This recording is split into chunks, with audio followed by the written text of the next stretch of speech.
කවුද? ආනේ සිරිමලි. චන්ද්‍රකාන්ති.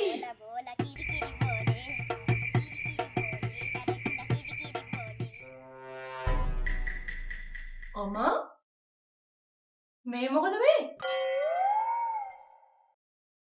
ඇයි? උඹලට විතරද කාලෙකින් දැක්කම බදාගෙන උඩ පනින්න හොඳ?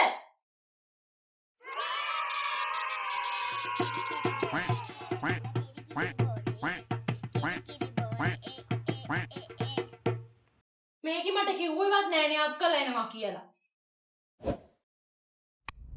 කොහේ කියන්නද? මන් දන්නෙත් නෑ මේගොල්ලෝ එනවා කියලා. දන්නේ? ඇයි මම කිව්වේ? නනි? ඔව්.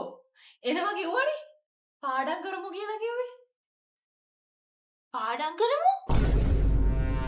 නෑ පාඩම් කරමු කියලාත් කිව්වා. ඔව්නේ.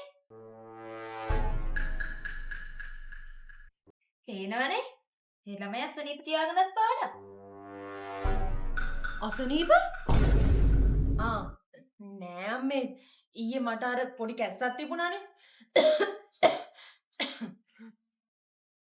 කැස්ස?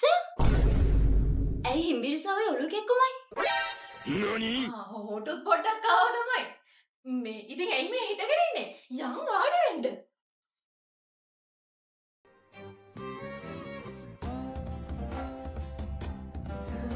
කියන්නේ නැතුව ආවේ. ටිකෙන් උඹ ගස්. බැරි වෙලා හරි උඹලා අම්මා අපේ ඉස්කෝලේ පීරියඩ් කට් කරලා ඔෆිස් එකේ ඉස්සරහ දරගාගෙන හිටපුවක අපේ අම්මට කිව්වොත් උඹ විතර නෙවෙයි මාත් ගස්. මම මොනා කරන්නද බං? මෙහි එනවා කියලා මම අරවේ හම්බෙන්න බස් එකට නැග්ගේ. එකපාරටම අපේ අම්ම වෙන ෂීට් එකේ හරි ආඩි වුණා. කිව්ව බොරුව මාට්ටුවේ කියන බයට කෙලිම මෙහෙට ආවා.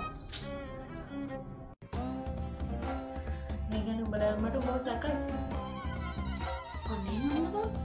මෙච්චර කාලයකට නම් එහෙම සැකයක් තිබෙලා නැහැ.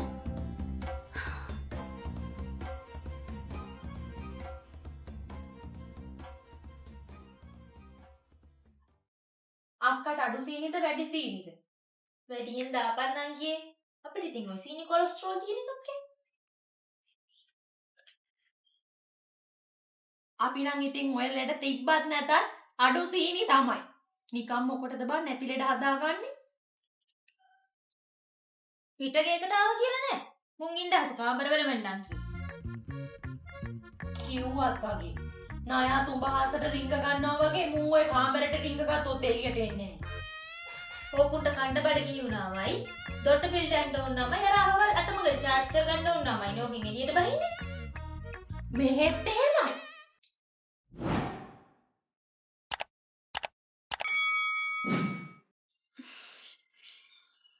අනේ හිරෝෂිමා මම මොකද බං දැන් කරන්නේ? අර ඇවිල්ලි ස්ටෑන්ඩ් එකේ බලාගෙනත් ඇතේ. ඇයි යකෝ මෙච්චර තඩි ෆෝන් එකක් තියාගෙන උඹ උඩ බලාගෙන ඉන්නේ පරවියොතේ පණිවිඩ යවන්නද? මෙන්න මේකේ කෝල් එකක් කරා කියහන්. අම්මලාව හරි මම බලන් ඉන්නම්. තියා බැන්නොත් මේ අම්මා හරි මං ගන්නම්.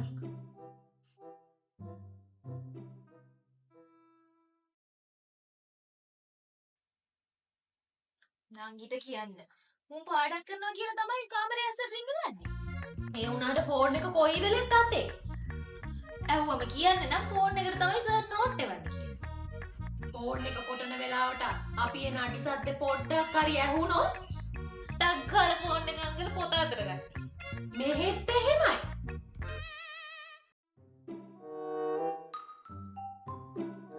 මම මොකටද බබා බොරු කියන්නේ? ඇත්තමයි. මේක අපිත් එක්ක හැසිරෙන විදිය නෙවෙයි අපෝ අපිත් එක්ක හැසිරෙන කටහඬේ ඉතල වෙනස්. දම මේකේ ඇත්ත කටහඬ මේකද නැත්නම් රකද? මේව හිතන්න ගියාම මගේ ඔළුව තමයි විකාරයි.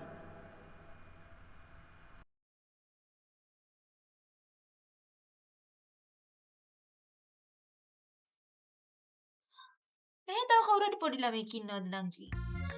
නෑ. ඇයි අක්කා එහෙම අහන්නේ? නෑ මේ පොඩි ළමයෙක්ගේ වගේ අඳුන් කැලි ටිකක් දැක්කා. ඒ පොඩි ළමයෙක්ගේ නෙවෙයි. අපේ ගෙදර අලි ළමයාගේ. ඒක ඉතින් කෑල්ල වැහෙන්න විතරනේ අඳින්නේ. දෙකට නැමුණාම එක පුලිය. නංගිට කියන්න අපි ඇඳුමක් ගෙනත් දුන්නොත්. අපි ඒකී ටේලර් සාප්පුවට ගිහින් ඕක වෙනස් කරගෙන එනවනේ. හිරට තතට කොටට යටට ඇඳලා සායන් ටික ගාගෙන ඈ පුක වනවන යනවා ඔළුවේ තියෙන මැටි කියලා වැඩක් නෑ බං. මං අපේ ගින කොච්චරවත් කියනවා කෝටු කකුල් දෙක වහෙන්න ඇඳුම් ඇඳන් යන්න කියලා. දවසක් අපේ කී කොටට ඇඳන් යන්න ගිහිල්ලා හොඳට කුටි කෑව තාත්තන්ඩිගේ. එහෙත් මෙහෙමයි. නෑ. ඒ මිනිහ ඉතින් ගහන්නේ නෑනේ. කාටද? මට නෑ මං කිව්වේ අපේ කෙල්ලට. තාත්තලා ඉතින් මුං හුරතල් කරාට අපිවත් මුං හරියට ගහලා බැලලා දුන්නේ නැත්තම් මුං කැලේට කොලේට යනවා. කෑනු දරුවෙට තේරුම් බේරුම් එනකන් අම්මෙක් විඳින දුක දන්නේ අම්මලම තමයි නං ගියේ. මෙහෙත් එහෙමයි.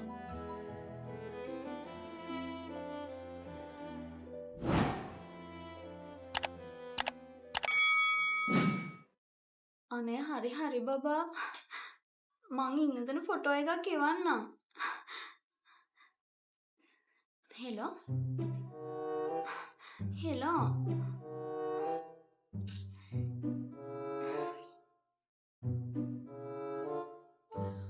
උඹේ අම්මට කෙසේ වෙතත් උඹේ පෙම්වතාට නම් උඹව සැකයි වගේනේ. එහෙම එකක් නෑ බං.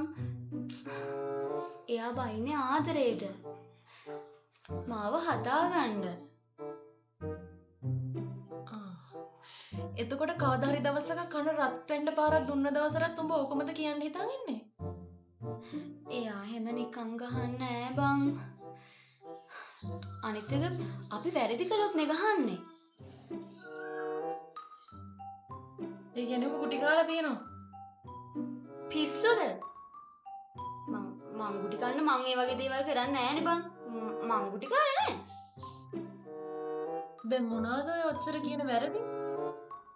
වෙන කොල්ලොත් එක්ක උකුළු මුකුළු කරාම රැට කියන්න නැතුව ඔන්ලයින් හිටියාම ඔය මේ දන්නේ නැති කොල්ලොත් එක්ක දන්නේ නැති අයත් එක්ක chat කරාම ඔය වගේ දේවල් ඉතින් අනිත් එක බම් හැම කොල්ලටම මේ දේවල් වලට කේන්ති යනවනේ සාධාරණයි.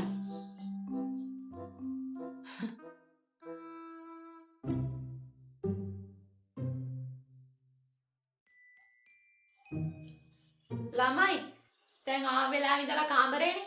බත් කමුද? දැන් හොඳට පාඩම් කරාද?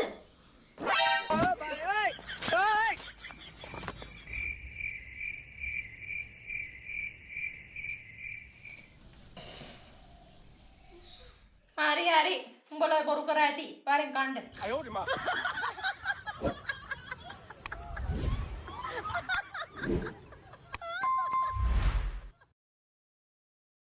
මුම් මේ පාඩම් කරන විදියට හරිනම් පන්තියේ පළවෙනියා වෙන්න එපැයි අක්කේ. නේද?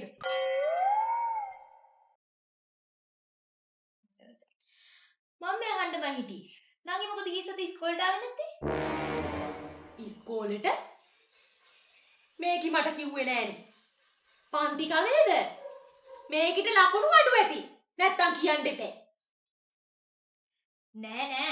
මුම් මේ පන්ති කට් කරලා හැංගිලා ඉන්නකොට ප්‍රින්සිපල්ට මොට්ටු වෙලා. ඉවරයි. අන්තිමට නංගි දන්නව ඇති කියලා. හැබැයි ඉතින් ආව නැති එකත් හොඳයි. මුම් මේ කරන ඒවට අපිට රෙද්දක් ගන්න මේ මිනිස්සු ඉස්සරහට යන්න පුළුවන්ද? බලහංකෝ අක්කේ. කේන්ති අනේක සාධාරණයිනේ. අච්චර මේ මම දහස් ගණන් සල්ලි වියදම් කරලා මුව මේ ටියුෂන් යවනවා. ඉස්කෝලේ උගන්වන්නේ නෑලු හරියට. අර නොමිලේ උගන්වන එක ඉගෙන ගන්න නැතුව මුම් මොකද්ද මේ කරලා තියෙන්නේ කියලා. උන්ට ගහලා මදි.